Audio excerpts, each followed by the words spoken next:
பச்சை புடவைக்காரியாய் உன் தாய் மீனாட்சி நான் இன்று வந்திருக்கிறேன். ஒன்றை பெற சில போராட்டங்களையும் கஷ்டங்களையும் நீ தாண்டித்தான் வரவேண்டும்.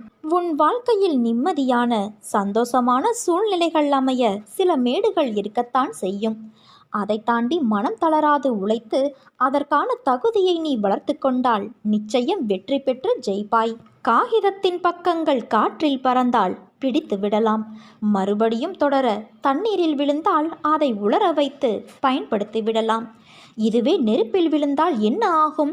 அதைத்தான் உனக்கு நான் அறிவுரையாக கூறுகிறேன். நிகழ்கால வாழ்வு என்பது மிகவும் முக்கியம்.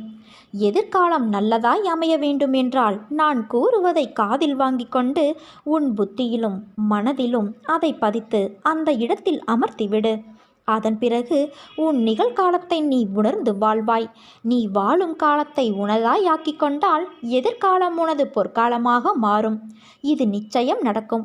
நீ ஜெயமாக நல்வாழ்வு பெற்று சுபிட்சமாக வாழப்போகிறாய் என் தங்கமே.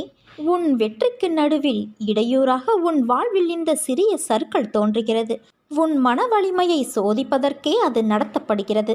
அந்த நேரத்தில் மன வலிமையோடு நீ போராடி அதற்கான துணிச்சலை கொண்டு அவற்றிற்கு வரும் தடையை நீ எதிர்த்து பொறுமையும் நிதானத்துடன் கூடிய நம்பிக்கையோடு செயல்பட்டால் அகிலமே உனக்கு கிடைத்த வெற்றி என்பது போன்ற உணர்வை நீ அடைவாய். உனக்கு வரும் கஷ்டங்களால் அந்த நேரத்தில் மனச்சுமை அதிகமாகத்தான் தெரியும். ஆனால் நீ மனம் தளராது நின்றால் எல்லாம் வெற்றியே. உனக்கு கஷ்டத்தையும் பிரச்சனைகளையும் கொடுக்கும். நீ நடுவில் நிர்கதியாய் நிற்பதைப் போன்று உணர்கிறாயா? நீ நடுவில் எந்த துணையும் இல்லாமல் நிர்கதியாய் நிற்கிறேன் என்ற எண்ணத்தை மறந்து ஒரு நிமிடம் கண்மூடி மன அமைதியோடு எதையும் யோசிக்காமல் சாந்தமாக மாறி அமைதியான சூழலை உனக்குள் கொண்டு வா. அந்த நிமிடம் நீ நிற்கின்றதே என் பிடியில்தான். உன்னை நான் என்ற உன் அன்னை தாங்குகிறேன் என்பதை நீ மனமாற உணர்வாய். எதற்கும் அஞ்சாதே. எதையும் துணிந்து எதிர்த்து நில். உனக்கான என் துணை என்றும் உண்டு. உன்னை நிச்சயம் உன் அன்னை நான் வழிபடுத்துவேன், நல்வழிப்படுத்துவேன். உனக்கான வழிகள் எல்லாம் வெற்றியாய் இருக்கப் போகிறது. அதற்கு உன் அன்னை வராகித்தாய் நான் பொறுப்பு. என் பரிபூரண அருளும் ஆசிர்வாதமும் அன்பும் எப்போதும் உனக்கு துணை இருக்கும் என் தங்கமே. நீ மகிழ்ச்சியுடன் கூடிய வாழ்க்கையை வாழத்தான் போகிறாய். மாற்றங்கள் எப்போது வேண்டுமானாலும் தோன்றும். உன் வாழ்வில் நீ நினைத்து பார்க்க முடியாத அளவிற்கு அதிசயம் நிகழப் போகிறது. ஆனந்தத்திலும் நிறைந்த நிம்மதியிலும் நீ திகைக்கப் போகிறாய் என் தங்கமே. உனக்கென்று படைக்கப்பட்ட ஒன்று உன்னை வந்து சேரும் நாள் வெகு தொலைவில் இல்லை. நீ தவமாய் வேண்டி நின்ற உன் வேண்டுதல் நிறைவேறப் போகிறது. நீ சிந்திய கண்ணீர் இனி ஆனந்த கண்ணீராக மாறும். உன் பொறுமையும் நம்பிக்கையும் வீண் போகவில்லை என் குழந்தையே.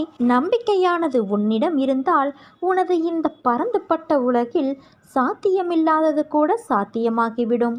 நம்பிக்கைதான் எல்லாவற்றிற்குமே அடிப்படை. இந்த நம்பிக்கைதான் ஒருவருக்கு ஒருவர் வைக்கும்போது அன்பாகவும் மரியாதையாகவும் சொல்லப்படுகிறது. அதே கடவுளிடம் வைக்கிற போது பக்தியாக சொல்லப்படுகிறது. உன் மீது நீ வைக்கும் நம்பிக்கையைத்தான் தன்னம்பிக்கை என்று சொல்கிறோம். வாழ்வில் நம்பிக்கை என்பது மிக அவசியம். நம்பிக்கையை ஒருபோதும் புறம் தள்ளிவிடாதே. உன் மனதிலிருந்து நம்பிக்கையை அகற்றிவிடாதே. இந்த நம்பிக்கைதான் உன்னை உயர்த்தும். வாழ்வில் உனக்கு தேவையானதையெல்லாம் வழங்கும். அதனால் நம்பிக்கையை ஒருபோதும் விட்டுவிடாதே. நம்பிக்கை வலுவாக இருந்துவிட்டால் இங்கே சாத்தியமில்லாதது கூட உனக்கு சாத்தியமாகும். உன்னுடைய நம்பிக்கை அனைத்தும் உனக்கு பலனாக கிடைக்கும் என்பது உறுதி. நம்பிக்கையை வலுவாக்கி கொண்டே இரு. நல்லனவையெல்லாம் நான் நடத்தி தருவேன். என்னை நேசிக்கும் நீ என்னிடம் எந்த வேண்டுதலையும் வைக்க தேவையில்லை. உன்னை காப்பது என் கடமை. உன் மனதில் ஓடும் எல்லா எண்ணங்களும் ஆசைகளும் கனவுகளையும் நான் அறிவேன். உன் தேவையை நான் நன்கு அறிவேன். எது நன்மையோ அதை மட்டுமே நான் உனக்கு அளிப்பேன். எதற்காக கவலைப்படுகிறாய்? நீ எது செய்தாலும் சரி, பேசினாலும் சரி, அது எனக்கு தெரியும். பொறுமையாக இரு. என்னை நினைத்து கொண்டு இருக்கும் வேளையில் முடிந்தவரை உதவி தேவைப்படுபவர்களுக்கு உதவு. நீ என் குழந்தை.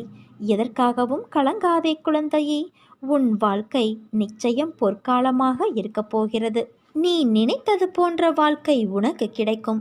ஆனால் வாழ்க்கை கஷ்டங்கள் இல்லாமல் எப்படி இருக்கும்? பகல் இரவு என இருப்பது போல இன்பம் துன்பம் என்ற பக்கங்கள் உண்டு. அதை தாண்டி மனம் தளராது உழைத்து அதற்கான தகுதியை நீ வளர்த்து கொண்டால் நிச்சயம் நீ ஜெயிப்பாய். அதைத்தான் உன் அன்னையான நான் உனக்கு அறிவுரையாக கூறுகிறேன். நிகழ்கால வாழ்வு என்பது மிகவும் முக்கியம். எதிர்காலம் நல்லதாய் அமைய வேண்டும் என்றால் நான் கூறுவதை காதில் வாங்கி கொண்டு உன் புத்தியிலும் மனதிலும் அதை பதித்து அந்த இடத்தில் அந்த எண்ணங்களை அமர்த்திவிடு. இது நிச்சயம் நடக்கும். நீ என் அருளும் ஆசிர்வாதமும் பெற்ற என் செல்ல குழந்தை. நீ எல்லா செல்வ வளங்களையும் பெற்று மகிழ்ச்சியான வாழ்வை பெறுவாய் என் குழந்தையே, என் தங்கமே. முன்ஜென்ம சம்பந்தமில்லாமல் எவரும் எங்கும் போவது இல்லை. அதனால் மனிதனானாலும் மிருகமானாலும் பறவையானாலும் அவமதிப்பு செய்து விரட்டி விடாதே.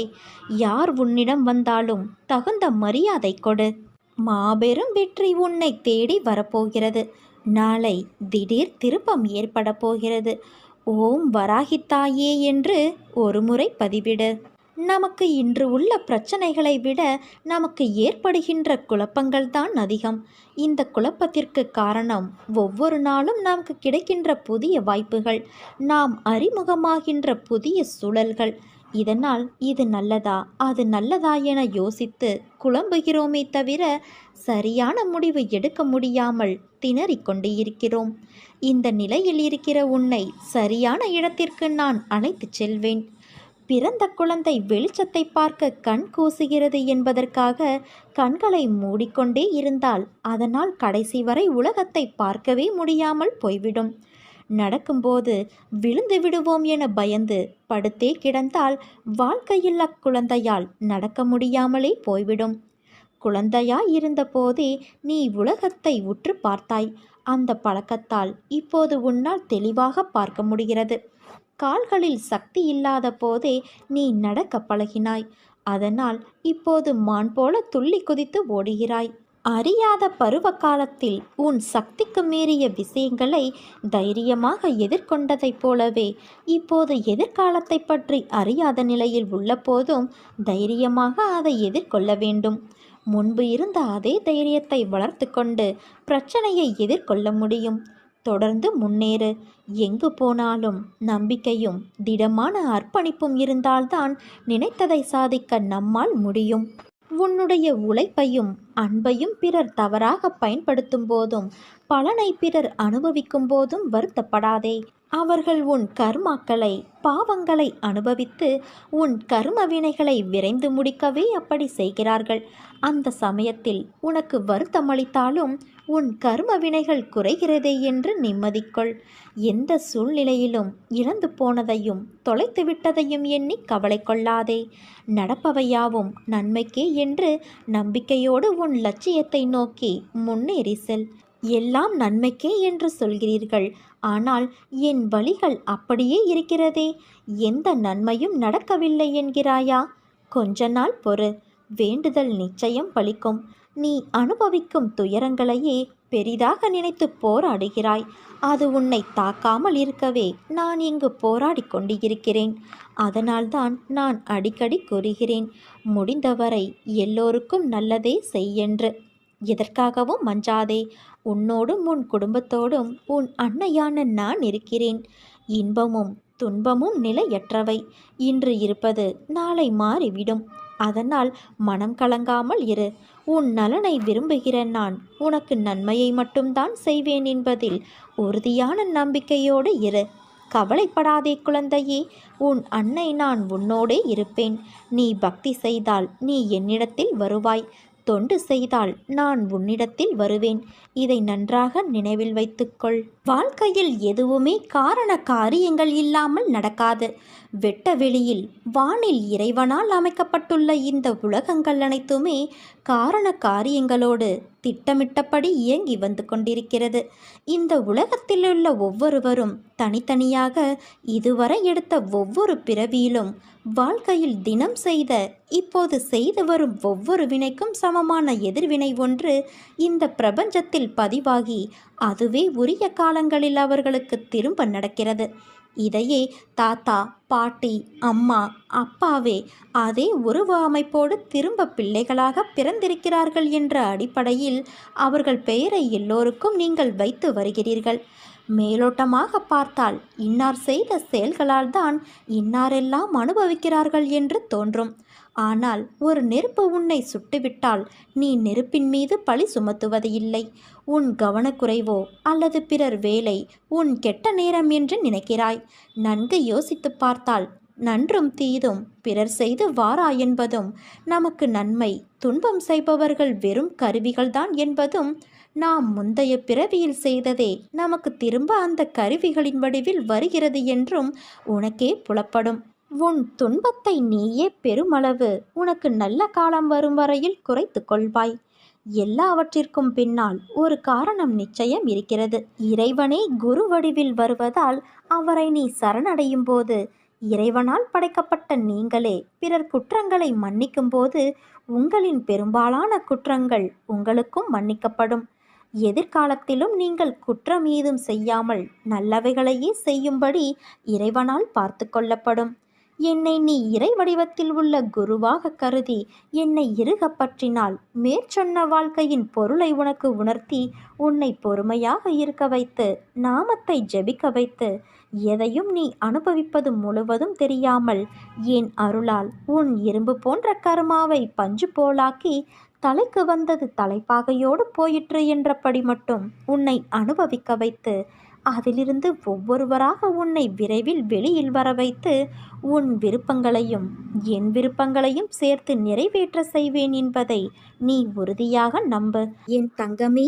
இதுவரை சோதனைகளையும் துயரங்களை மட்டுமே சந்தித்த உன் வாழ்க்கை விரைவில் மகிழ்ச்சியானதாக மாறப்போகிறது. நீ கவலைப்படாதே. உன் எண்ணங்கள் காற்று அடங்காதவாறு அங்குமிங்கும் சுற்றி திரிகிறது. அதை நீ அடக்கி நேர்முகப்படுத்தினால் போகும் பாதையும் சேரும் இடமும் நல்லதாய் குழப்பங்கள் சூழாது அமைதியான நிம்மதி தரும். உன் வாழ்க்கையில் வேண்டாத விஷயங்களை நீ தூக்கி கொண்டு நடக்கிறாய். பிறகு ஏன் எனக்கு இத்தனை சோதனை என்று புலம்புகிறாயே? உன் எண்ணங்கள், யோசனைகள், அணுகுமுறைகளை மாற்று. உன் வாழ்க்கை அழகான பூங்காவனமாய் மாறும். உன் எண்ணங்களை பொறுத்தே உன் வாழ்க்கையும் அமையும். அதனால் உன் எண்ணங்களும் யோசனைகளும் உயர்நிலையில் இருந்தால்தான் உன்னால் வாழ்க்கை பந்தயத்தில் ஜெயிக்க முடியும். உன்னை ஜெயிக்க வைப்பது என் கடமை. நான் உனக்கு உறுதியளிக்கிறேன். உன்னோடு எல்லா நேரத்திலும் நான் பக்கபலமாக இருப்பேன் என் தங்கமே. இப்போதுள்ள எல்லா கஷ்டங்களும் உன்னிடமிருந்து விடை பெறுகிறது. உன் துக்க நாட்கள் முடிந்து விட்டது. கவலையும் நோயுமாக கழித்த நாட்களின் எண்ணிக்கை இனி இல்லை என் தங்கமே. என்னுடைய பக்தர்களை தேடி தேடி என் கண்கள் சுற்றி கொண்டே இருக்கிறது. அவர்களின் இறுக்கமான நிலைகளிலிருந்து விடுதலை செய்து நான் காப்பாற்றுகிறேன். ஆனால் உன்னிடம் ஒரு குறை இருக்கிறது. அது கடந்த காலத்தில் நீ செய்த உதவிகளை அவர்கள் மறந்துவிட்டதாக மனம் வெதும்பி பேசுவதும் நினைப்பதும் தான் அந்த குறை. அந்த காலத்தில் இந்த உதவியை செய்ய வேண்டிய கட்டாயத்திலும் அவசியத்திலும் நீ இருந்தாய். இதை நினைத்து இப்போது புலம்புவதால் உனது புண்ணிய பலன்கள் அழிந்து போகின்றன.